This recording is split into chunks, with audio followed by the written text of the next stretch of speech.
Welcome to Truth in the Barrel, small batch edition. I'm Amy McGrath. Just yesterday, we learned that the COVID shot in America is not recommended for healthy kids and pregnant women.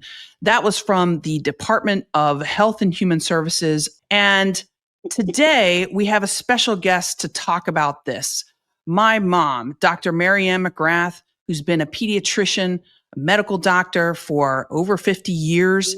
And the reason why I wanted to have mom on to talk about this, because when this headline came down, I had a lot of questions about, I have children like many of you. And, I wanted to know, is this for real? Is this politics, or what's the medical science behind it? So I'm really happy to welcome mom, Dr. McGrath. Thank you for coming on the small batch. You're welcome. All right, let's get started. RFK Jr. said in his confirmation hearing that he didn't want to take vaccines away, but here we are. And this Health and Human Services sort of dictation, I guess, that says that now in America, healthy kids should not get the COVID shot. I want to start out by asking you, like, what's this all about? Do you think this is just political because the guy doesn't like vaccines? Well, history speaks, doesn't it? We know that this man in this position is totally unqualified for the position. We knew that going in. We also know he has a long history as an anti-vaxxer. And we know that most people in confirmation hearings are going to say what the people who are going to confirm them want them to say. But actions speak louder than words. As far as we know, there is absolutely no scientific reason to have made this statement.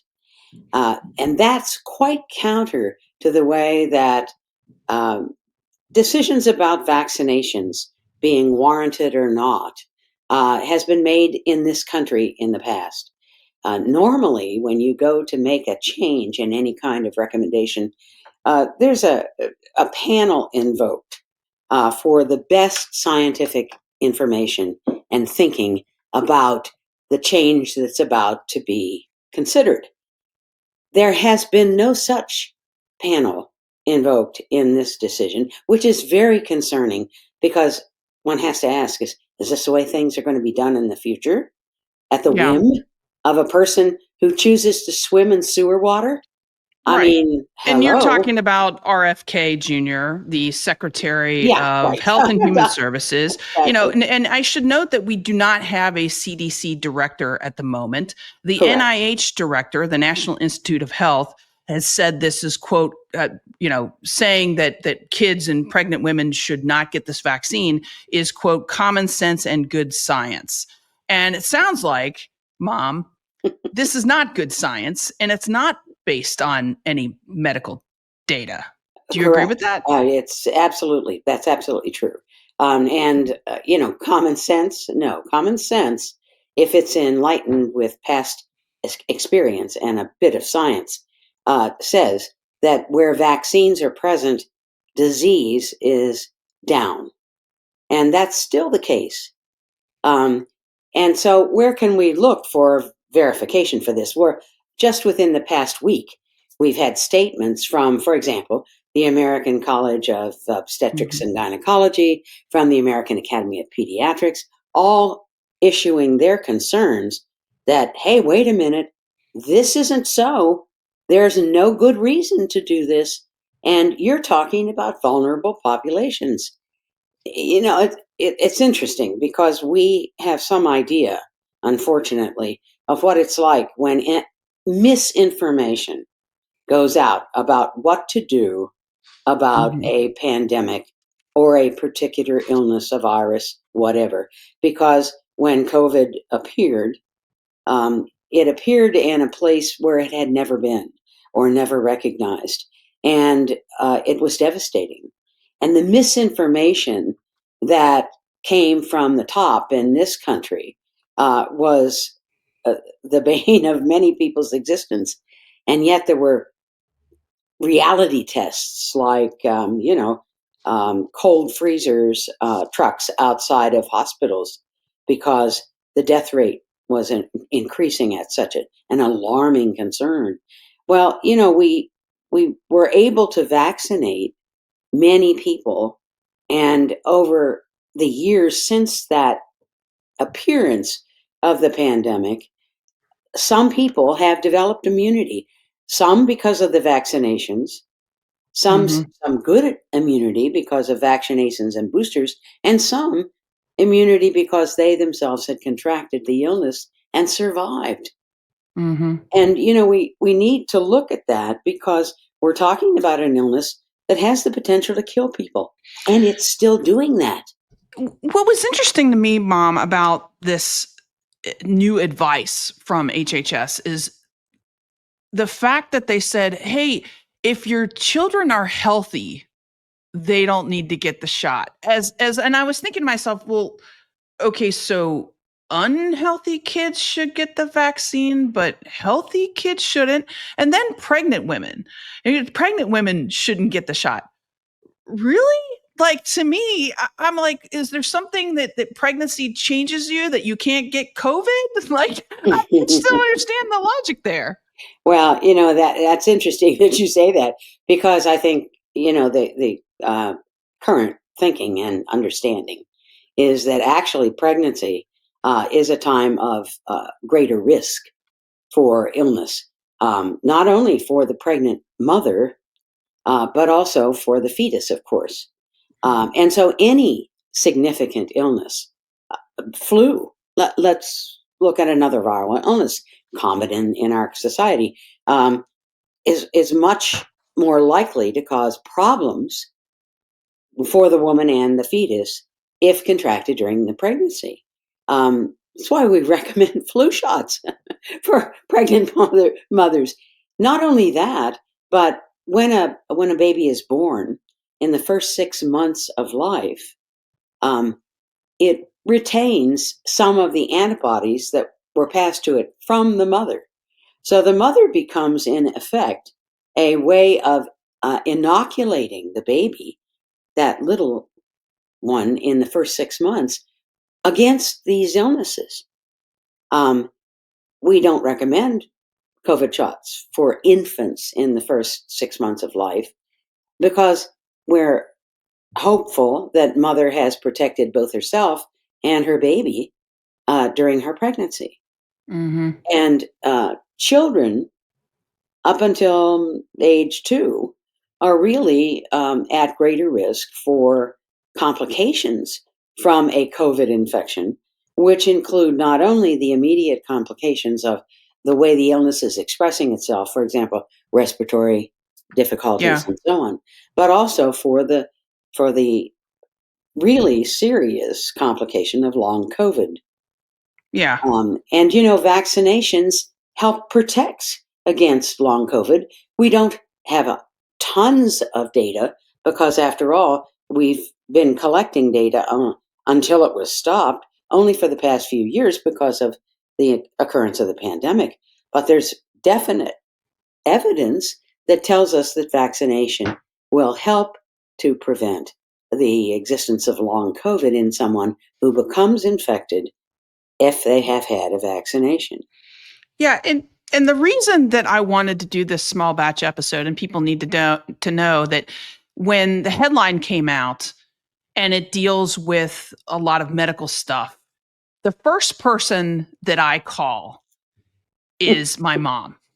Okay, because look, we're all sort of experts in different things, right? I mean, I know a lot about the military, I know a lot about national security, but when it comes to like vaccines and what's going on in public health, Mom, I call you. So the first thing I did on the drive home yesterday was call you, and you gave the answers to my very basic questions, and I felt like, wow, everybody needs to hear this.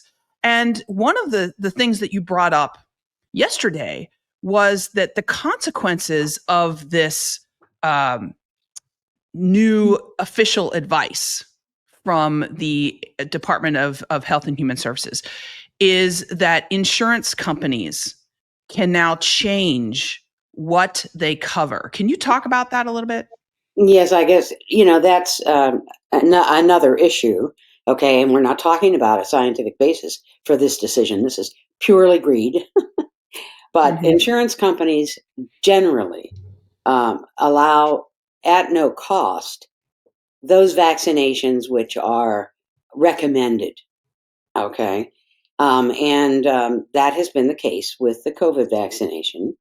Um, but it's a perfect economic out for the insurance companies to not cover those things which are not recommended. Um, a very common example that has occurred within the last 5 years, the shingles vaccination, which is actually highly effective for people who take it, the new shingles vaccination, was not covered by insurance because it was not recommended for any group prior Mhm. to a couple of years ago. Once it was recommended, then it's covered. But, we're talking about two possibilities. We worry, for instance, that will there be enough COVID vaccination available if people want to get it? Um, will the companies stop making as much when they know it's not going to be covered by insurance? Um, of course, we don't know the answer to that. But assuming that the supply would remain the same, we still have the possibility that insurance will not cover it if it is not recommended for that specific group. And of course, that specific group, as I said before, is a group that should be covered. Yeah. Certainly, oldies like me are going to still be covered. Okay, 60. If you're 65 and above, you've got it made because hey, your insurance will pay for your vaccination booster, which we should get. Mhm. What about people who are normally concerned and normally want to provide the best protection possible for example, their children, their healthy children? They want them to remain healthy, um, which is why they get them flu vaccinated every year. Um, if this continues as it is, they would not be able to be reimbursed. How serious is it? Well, there have been some estimates over the past couple of days that suggest that the COVID vaccination, a single booster dose, would be as much as $200 Yeah. a dose. Yeah. Well, hello, we're automatically counting out the most vulnerable group of people. Well, I got 3 kids, so that's $600 right there. I Well, mean, yeah. finally, I just wanna ask you, Mom, the very basic, what's gonna happen if less kids get this vaccine and or fewer kids get this vaccine and fewer pregnant women get this vaccine? Like, what's gonna happen? Well, we know what's going to happen because we have a model in many other illnesses. Less vaccine means more disease. Okay? Mhm. Now, how serious will that be? Well, look at what we know so far about COVID. We know that most cases of COVID do not kill people. Um, that, of course, depends on no underlying difficulties. All right. But for healthy people, most infections with COVID do not kill people. That doesn't mean that they're innocuous Mhm. because COVID can cause some serious difficulties over a long period of time. And more importantly, we know now that there is such a thing as the lingering effects of the illness, the virus, over many years. And we call that long COVID. It's no small thing. And if you the incidence of that, by the way, in children under 2 who have not been vaccinated but have contracted COVID is considerably higher than in a population, uh, any population of children that's compared. It's outrageous. Do we want to take that chance with our children? I would not. I mean, I really wouldn't. You know Yeah. how I And feel about vaccinations, so and that is the bottom line here. This is not based on data. It's not common sense. It's political, and it's going to hurt people. yeah, it And is. that's why I wanted to do this small batch with somebody who has credibility in this area. So thank you, Mom, You're for welcome. coming on this show, and we really appreciate it. Thanks, Aim. Thanks for asking me. You bet.